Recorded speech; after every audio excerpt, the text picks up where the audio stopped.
So I had a client post today, or maybe it was yesterday that it came through, but I responded today.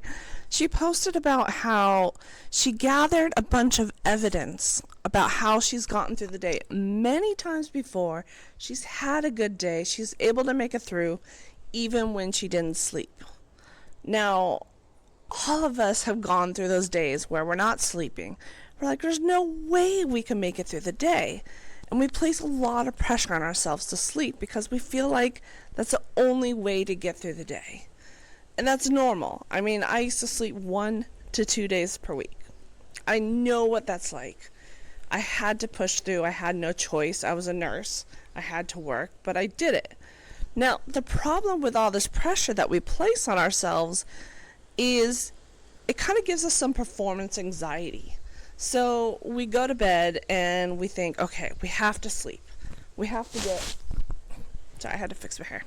We have to get a certain number of hours in order to get through the day. Otherwise, there's no way I can get through the day, right? We've all done that.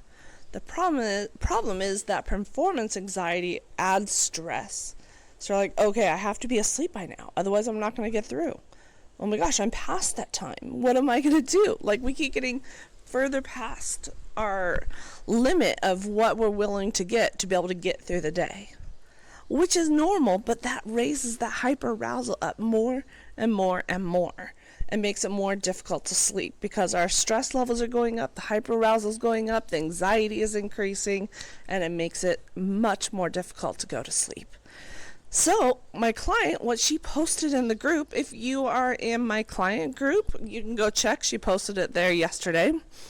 And she talked about how she created like a book of evidence. Like, she does a lot of journaling. She's really good about that and reframing her mindset and things like that inside of a notebook.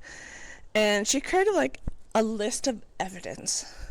So when you don't get nights of good sleep and you're worried about not being able to get through the day, you can look back and be like, you know what? I've had some good days. I've made it through the day.